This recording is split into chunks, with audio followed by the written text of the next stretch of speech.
কি অবস্থা সবার? বাকি হানমার সিজন 4 এর 10, 11 এবং 12 নম্বর এপিসোডের সকলকে জানাই স্বাগতম। ওয়েট, আজকের ভিডিওটা না আলামিন ভাইয়ের দেওয়ার কথা ছিল, কিন্তু আমি দিচ্ছি কেন? আচ্ছা, তোমাদের আলামিন ভাইকে নিয়ে একটা স্পয়লার দিই। তোমাদের মধ্যে কে কে আলামিন ভাইয়ের ব্লগ ভিডিও দেখতে চাও? তোমাদের মধ্যে যদি কেউ সত্যি সত্যি আলামিন ভাইয়ের ব্লগ ভিডিও দেখতে চাও, তাদেরকে কিছুদিন একটু কনসিডার করতে হবে, কারণ আলামিন ভাই তোমাদের জন্য অনেক স্পেশাল ভাবে ব্লগ নিয়ে আসার চেষ্টা করতেছে। তো এই জন্য আপাতত কিছুদিন তোমাদের কনসিডার করতে হবে, এন্ড দেন আলামিন ভাই তোমাদের জন্য তো আছেই। তো আমি আর বেশি কথা না বলে সরাসরি ভিডিও শুরু করি। এই এপিসোডের শুরুতেই আমাদের দেখানো হয় জ্যাক হানমাকে হাসপাতালে ভর্তি করা হয়েছে। মানে গত পর্বে পিকেলের কাছে তো ওইরকম মার খাইছে ভাই, দেখছোই তো তোমরা। ডাক্তার তখন নার্সকে বলে, তুমি প্রতি 1 ঘন্টা পর পর আমাকে রিপোর্ট জানাবে। এরপর ডাক্তার টোকুগাওয়া আর প্রফেসর অ্যালবার্টের সাথে দেখা করতে যায়। এরপর সে তাদেরকে বলে, আমরা জ্যাক হানমার অপারেশন সাকসেসফুলি ভাবে করতে সক্ষম হয়েছি, এখন তার আর কোনো রিস্ক নেই। টোকুগাওয়া তখন তাকে জিজ্ঞাসা করে, আচ্ছা অজ্ঞান হয়ে যাওয়ার আগে জ্যাক হানমা তার হাতের পজিশন সেরকম কেন করেছিল? ডাক্তার তখন তাকে একটা উদাহরণ দিয়ে বুঝায়। সে বলে, অনেকদিন আগের কথা, তখন দুই দেশের মধ্যে যুদ্ধ লেগেছিল। স্বাভাবিকভাবেই তখন একটা দেশ সেই যুদ্ধে হেরে যায় এবং সেখানকার সকল সৈনিকদের বন্দী করে রাখা হয়। হেরে যাওয়া দেশের সৈন্য দলের জেনারেল শত্রুপক্ষের জেনারেলকে বলে, তোমরা আমার মাথা কেটে ফেলার পর আমি আমার মাথা হাতে নিয়ে যতজন সৈনিককে অতিক্রম করব, তোমরা তাদের সবাইকে ছেড়ে দিবে। তার এই কথা শুনে সেখানে থাকা সবাই অনেক বেশি হাসতে থাকে, তবে তারা তারপরেও তার এই কথায় রাজি হয়ে যায়। এরপরে যখন তার গলা কেটে ফেলা হয়, তখন দেখা যায় সেই জেনারেল তার কাটা মাথা নিয়ে দৌড়ে সেখানে থাকা প্রত্যেকটা সৈন্যকেই অতিক্রম করে ফেলেছে। আর এভাবেই সেই হেরে যাওয়া দেশের প্রত্যেকটা সৈনিকের জীবন বেঁচে যায়। এখানে জ্যাক হানমাকেও সেই জেনারেলের সাথে তুলনা করা হয়েছে, যে হেরে যাওয়ার পরেও তার অপোনেন্টকে হারানোর ক্ষমতা রাখে। তখনই একটা নার্স তাদের কাছে এসে বলে, জ্যাক হানমা তার রুম থেকে পালিয়ে গেছে। সবাই তখন বলে, আমরা তো আগে থেকেই জানতাম যে জ্যাক হানমা এরকম কিছু একটা করবে। এরপরে আমরা দেখতে পাই জ্যাক হানমা আবারও পিকেলের কাছে চলে এসেছে। সে পিকেলের কাছে এসে তার মাথা নিচু করে তার কাছে ক্ষমা চায়, কারণ ফাইট করার সময় সে ব্যাটল গ্রাউন্ড ছেড়ে চলে গিয়েছিল। এরপরে হঠাৎ করে জ্যাক হানমা পিকেলের মুখে একটা কিক করে। তবে এখানে দেখা যায় পিকেল এবারে জ্যাক হানমাকে দেখে অনেক ভয় পাচ্ছে। পিকেল তার জীবনে কখনোই বড় বড় ডাইনোসরদের দেখেও ভয় পায়নি, তবে আজকে সে জ্যাক হানমাকে দেখে ভয় পাচ্ছে, কারণ সে মৃত্যুর একদম দ্বার প্রান্তে গিয়ে আবারও ফিরে এসেছে। আর পিকেল তার জীবনে এরকম কাউকেই দেখেনি যে একদম মৃত্যুর দ্বার প্রান্তে চলে গিয়েছিল কিন্তু আবারও তার সাথে ফাইট করার জন্যই ফিরে এসেছে। আর এই কারণেই সে জ্যাক হানমাকে এত বেশি ভয় পাচ্ছে। এরপরে আমরা দেখতে পাই পিকেল জ্যাক হানমাকে দেখে ভয়ে পালাচ্ছে। আসলে পিকেল আগে কখনোই এরকম মানুষ দেখেনি। জ্যাক হানমা আসলে একদমই আনকমন একজন ফাইটার ছিল। সে এত বেশি পরিমাণে ড্রাগস নিয়েছিল যে সে তার শরীরের অঙ্গ প্রত্যঙ্গ গুলোকেও কেটে ফেলার জন্য প্রস্তুত ছিল, শুধুমাত্র নিজেকে শক্তিশালী বানানোর জন্য। যাই হোক, জ্যাক হানমা পিকেলের পিছু করতে করতে তারা একটি খোলা মাঠে চলে আসে। যদিও প্রথম পিকেল জ্যাক হানমাকে দেখে ভয় পাচ্ছিল, তবে একটা সময়ে গিয়ে পিকেল জ্যাক হানমাকে ভয় পাওয়া বন্ধ করে দেয়। এরপরে পিকেল বুঝতে পারে এখন ফাইট করা ছাড়া তার আর কোনো উপায় নেই। পিকেল আবারও জাস্ট একটা পাঞ্চ করে জ্যাক হানমাকে নক আউট করে ফেলে। এরপরে জ্যাক হানমাকে আবারও হাসপাতালে ভর্তি করা হয়। এরপর প্রফেসর অ্যালবার্ট তাকে বলে, তুমি আমার এই আবিষ্কারকে কেন মেরে ফেলতে চাইছো? আমি তাকে নিয়ে অনেক বেশি রিসার্চ করতে চাই। তাহলে তুমি কেন তাকে আগেই মেরে ফেলতে চাও? জ্যাক হানমা এসব শোনার পরেও তাকে কিছুই বলে না। সে আবারও পিকেলের সাথে ফাইট করার জন্য বেরিয়ে পড়ে। আর আমরা তো ভালোভাবেই বুঝতে পারছি যে জ্যাক হানমা পিকেলের সাথে কখনোই পারবে না। তবে তখনই সেখানে জ্যাক হানমাকে আটকানোর জন্য বাকি চলে আসে। বাকি তখন তাকে বলে, জ্যাক তুমি কি জানো পিকেল তোমার সাথে কি করেছে? জ্যাক হানমা তখন বাকির কথাও না শুনে সেখান থেকে চলে যেতে থাকে। বাকি তখন পেছন থেকে চিৎকার করে বলে, সে চাইলেই তোমাকে তখনই খেয়ে ফেলতে পারতো, তবে পিকেল তোমাকে নক আউট করে দেওয়ার পর সে তোমাকে নিয়ে বিল্ডিং এর উপর বেঁধে রেখেছিল যেন সে পরবর্তীতে তোমাকে খেতে পারে। এসব শুনে জ্যাক হানমা অনেক বেশি রেগে যায়। এখানে সে চিৎকার করা শুরু করে। এদিকে আমরা দেখতে পাই টোকুগাওয়া আর ইউজিরো হানমা একসাথে একটা রেস্টুরেন্টে বসে কথা বলছে। এখানে টোকুগাওয়া ইউজিরো হানমাকে বলে, আপনি তো পিকেলের কথা শুনেছেন, সে একের পর এক আমাদের সকল পাওয়ারফুল ফাইটারদের হারিয়ে দিচ্ছে। সে রেডসু, কাটসুমি, জ্যাক হানমা এদের সবাইকেই হারিয়ে দিয়েছে। আপনি কি এখনো তার সাথে ফাইট করার ব্যাপারটা নিয়ে ইন্টারেস্টেড না? ইউজিরো হানমা তখন বলে, তার সাথে ফাইট করা নিয়ে আমার কোনো ইন্টারেস্টই নেই, এখনো বাকি তার সাথে ফাইট করেনি। টোকুগাওয়া তখন আবারও তাকে বলে, আপনি কি তার সাথে সত্যিই ফাইট করতে চান না? আপনি কি বিশ্বাস করেন যে বাকি তাকে হারাতে পারবে? ইউজিরো হানমা তখন বলে, আমি 100% শিওর যে বাকি তাকে হারিয়ে দিবে। ইউজিরো হানমা বলে, জ্যাক হানমা তাকে হারাতে পারেনি কারণ তার শরীরে শুধুমাত্র আমার রক্ত নেই, তার শরীরে আমার রক্তের পাশাপাশি বিভিন্ন ড্রাগস সহ অনেক কিছু মিশে আছে। ইউজিরো হানমা মূলত বোঝাতে চেয়েছে জ্যাক হানমার পাওয়ার একদম পিওর পাওয়ার না, তার মধ্যে বিভিন্ন ড্রাগস আছে, তার শরীরকে বিভিন্নভাবে মডিফাই করা হয়েছে। আর এই কারণেই সে মূলত পিকেলকে হারাতে পারেনি। তবে বাকির মধ্যে যেহেতু একদম পিওর ইউজিরো হানমার রক্ত আছে, তাই ইউজিরো হানমা বিশ্বাস করে যে বাকি খুবই সহজে পিকেলকে হারিয়ে দিতে পারবে। এরপর আমরা বাকিকে দেখতে পাই। বাকি এবার পিকেলের কাছে চলে এসেছে। এদিকে প্রফেসর অ্যালবার্ট টোকুগাওয়ার সাথে কথা বলতে থাকে। প্রফেসর অ্যালবার্ট বলে, আমরা পিকেলের খাবারের ব্যবস্থা করে ফেলেছি, আমরা পিকেলের সাথে যে টিরেক্সটাকে পেয়েছিলাম সেটাকে আমরা প্রসেস করে পিকেলকে খেতে দিতে পারবো, আর আমরা শুধুমাত্র সেটার সাহায্যে পিকেলকে 2 বছর খেতে দিতে পারবো।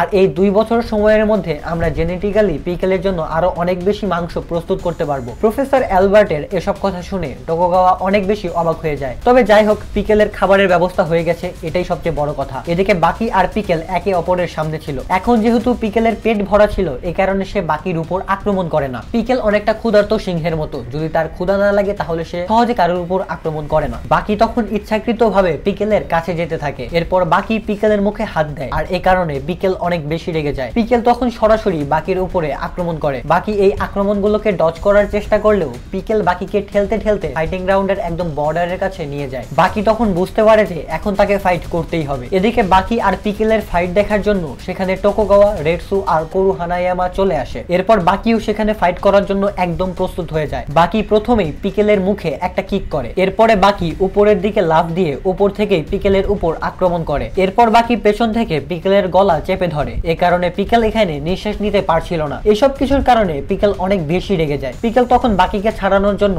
অনেক উঁচুতে লাফ দেয় এবং সেখান থেকে সরাসরি নিচে পড়তে থাকে। নিচে পড়ার সময় পিকেলের নিচে ছিল বাকি আর উপরে ছিল পিকেল। এ কারণে এভাবে যদি তারা পড়ে তাহলে সবচেয়ে বেশি ড্যামেজ লাগবে বাকি, আর এরকম হলে বাকি পিকেলকে ছেড়ে দিতে বাধ্য হবে। তবে নিচে পড়ার সময় বাকি সেখান থেকে সরে যাওয়ার চেষ্টা করে না। এটা দেখে কোরু হানায়ামা বলে, কেন পিকেলের পেছন থেকে বাকি সরে যাওয়ার চেষ্টা করছে না? এভাবে যদি তারা পড়ে তাহলে সব থেকে বেশি ড্যামেজ তো বাকির লাগবে। এরপরে আমরা দেখতে পাই তারা যখন নিচে পড়ে তখন তারা দুজনই অনেক বেশি আহত হয়ে যায়। এখানে যেহেতু বাকি নিচে ছিল এজন্য বাকির অবস্থা অনেক বেশি খারাপ হয়ে যায়। তবে তারপরেও দেখা যায় বাকি আর পিকেল দুজনেই এখানে দাঁড়িয়ে আছে। পিকেল যেহেতু উপরে ছিল তাই পিকেলের দাঁড়িয়ে থাকাটা স্বাভাবিক, কিন্তু বাকি এখানে দাঁড়িয়ে আছে এটা অনেক বেশি অদ্ভুত একটা ব্যাপার ছিল। বাকি চুপচাপ একটা জায়গায় দাঁড়িয়ে ছিল আর তার চোখ দেখে মনে হচ্ছিল সে অনেক বেশি শকড হয়ে গেছে। পিকেল তখন বাকিকে টাচ করে বাকিকে আবারও স্বাভাবিক করে দেয়। বাকি স্বাভাবিক হওয়ার পরেই তার ইন্টারনাল অর্গানের ব্যথাগুলোর কারণে বুঝতে পারে যে তার ভেতরে অনেক বেশি ড্যামেজ লেগেছে। এখানে বাকির নিঃশ্বাস নিতেও অনেক বেশি কষ্ট হচ্ছিল।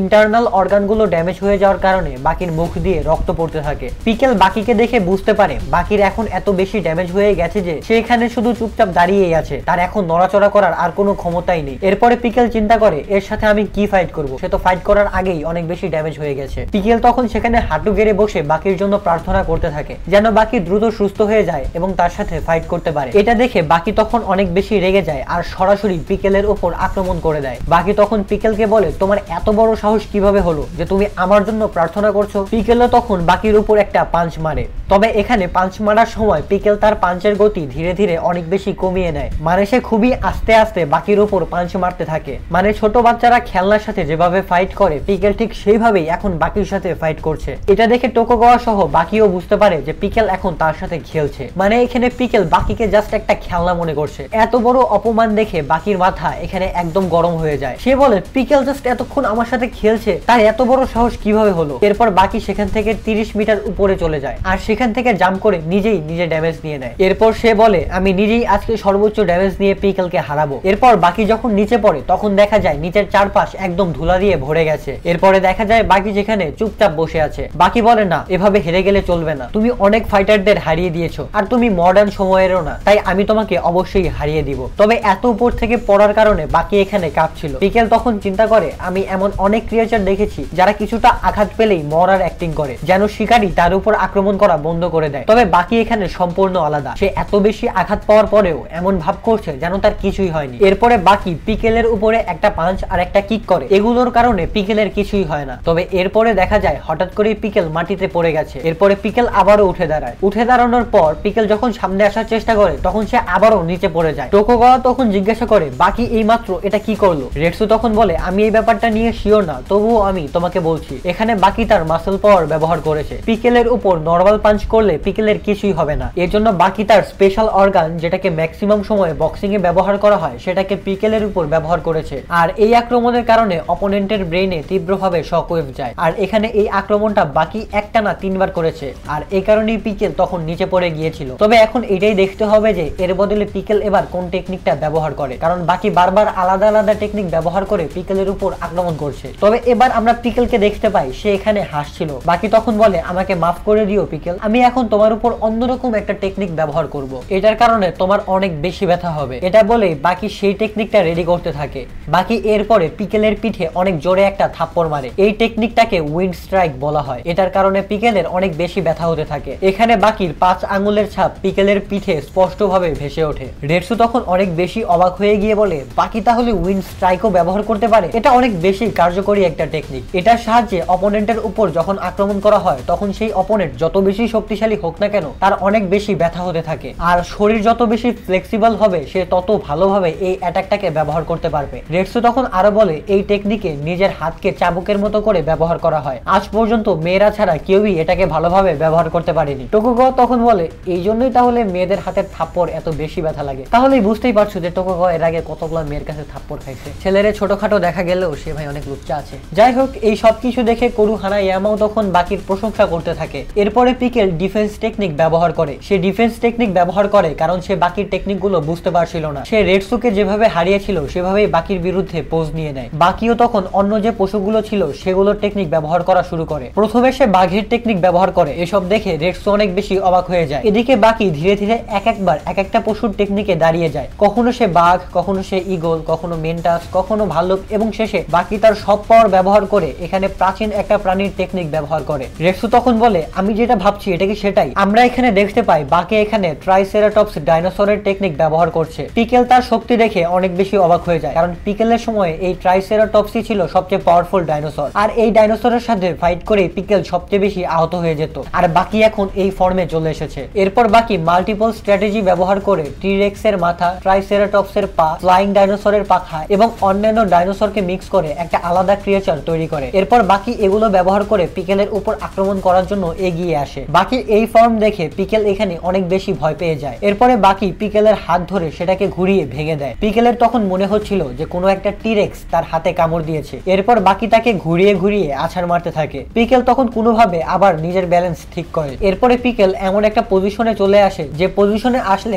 একজন রানার তার অপোনেন্টের উপর দ্বিগুণ স্পিডে আক্রমণ করতে পারে। পিকেল এই পোজ নিয়ে বাকির উপর আক্রমণ করার জন্য যেতে থাকে। সবাই তখন চিন্তা করে যে বাকি এখন কিভাবে এটাকে ডজ করবে অথবা কিভাবে এটা থেকে বাঁচবে। তবে আমরা দেখতে পাই বাকি এখানে নিশ্চিন্তে চুপচাপ দাঁড়িয়ে আছে। বাকি খুবই সহজে পিকেলের এই আক্রমণ থেকে বেঁচে যায় এবং তাকে দূরে সরিয়ে দেয়। তারা তখন বলে, আমি যেটা ভাবছি তাহলে কি এটা সত্যি সেই টেকনিক? বাকি কি সত্যি এটা ব্যবহার করেছে? আসলে বাকি এখানে নিজেকে একটা পাতার মতো করে ব্যবহার করেছে। আসলে পাতার বডির সাইডে যদি কোনো গুলি এসে লাগে তাহলে সেই পাতাটা সহজেই গুলিটাকে রিফ্লেক্ট করে অন্যদিকে সরিয়ে দিতে পারবে। কিন্তু একটা গুলি যদি সাইড থেকে এসে পাতায় লাগে তাহলে এই সামান্য পাতাটাও গুলির মতো ভয়ানক একটা জিনিসকে রিফ্লেক্ট করে অন্যদিকে সরিয়ে দিতে পারবে। বাকি এখানে তার শরীরকে পাতার মতো করে ব্যবহার করে পিকেলের আক্রমণকে ডজ করেছিল। এরপরে পিকেল যেখানে যেখানে বসে থাকতে পছন্দ করত আর যেখানে যেখানে ঘুমিয়ে থাকতো বাকি সেই সকল জায়গায় গিয়ে প্রস্রাব করতে থাকে। এরপর বাকি পিকেলকে বলে, পিকেল আমি তোমার পছন্দের প্রত্যেকটা জায়গাকেই নষ্ট করে ফেলেছি, তুমি কি এখনো আমাকে কিছু বলবে না? এই সব কিছু দেখে পিকেল অনেক বেশি পরিমাণে রেগে যায়। এরপর সে ফুল পাওয়ার ব্যবহার করে বাকির উপর আক্রমণ করে। পিকেল উপর থেকে বাকির উপরে পাঞ্চ আর কিক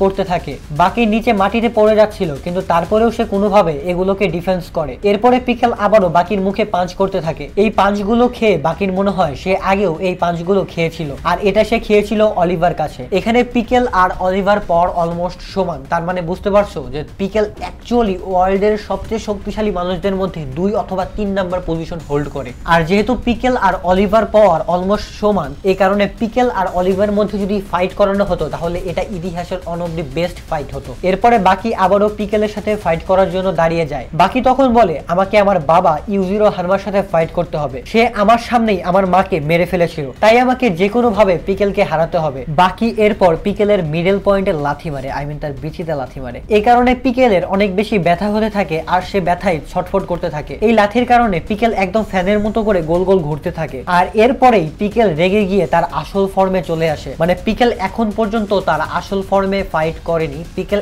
এখনই তার মেইন ফর্মে চলে এসেছে। মানে পিকেল জ্যাক হানমার সাথে ফাইট করার সময়ও শুধুমাত্র 60 থেকে 70% পাওয়ার ব্যবহার করেছিল, আর পিকেল বাকির সাথে এখন ফাইট করতে এসে তার 100% পাওয়ার ব্যবহার করছে। মানে এটাকে তোমরা বলতে পারো যে পিকেল এখন বস লেভেলে চলে গেছে। তাই তোমরা বুঝতেই পারছো যে পরবর্তী এপিসোডগুলো কত বেশি ইন্টারেস্টিং হবে। আর আজকের পর্বটাও কিন্তু অনেক বেশি স্পেশাল ছিল। তবে বাকির উপর আমার কয়েকটা জায়গায় অনেক বেশি রাগ হয়েছে। লাইকও নিজেই নিজের ইচ্ছাতে অনেকবার ড্যামেজ খাইছে। লাইক পিকেল যখন ওকে উপর থেকে নিচে ফেলাই দিচ্ছিল তখন বাকি চাইলে পিকেলকে নিজে দিতে পারতো আর বাকি নিজে উপরে থাকতে পারতো, তাহলে বাকির ড্যামেজ কম লাগতো আর পিকেলের লাগতো বেশি ড্যামেজ। কিন্তু বাকি এটা করে নাই, সে নিজেই ইচ্ছা করে বেশি ড্যামেজ খাইছে। আবার পিকেল যখন তাকে খেলনা মনে করে অপমান করছে তখন বাকি নিজেই শক করে ভাই 30 মিটার উপরে যায় ওখান থেকে লাফ দিয়ে প্রচুর পরিমাণে ড্যামেজ নিছে। তো এগুলো নেওয়ার তো কোনো প্রয়োজন ছিল না, কারণ বাকি যদি এগুলো না নিত তাহলে সে আরো ভালোভাবে পিকেলের সাথে ফাইট করতে পারতো, আর তাহলে হয়তো পিকেল বাকিকে এত বেশি মারতেও পারতো না। তবে যাই হোক, এই সমস্ত কারণে আমার বাকির উপর অনেক বেশি রাগ হয়েছে। আর আমি এখানেই বিদায় নিচ্ছি, পরবর্তী ভিডিও খুবই তাড়াতাড়ি চলে আসবে। তো ততক্ষণ পর্যন্ত ভালো থাকো, সুস্থ থাকো,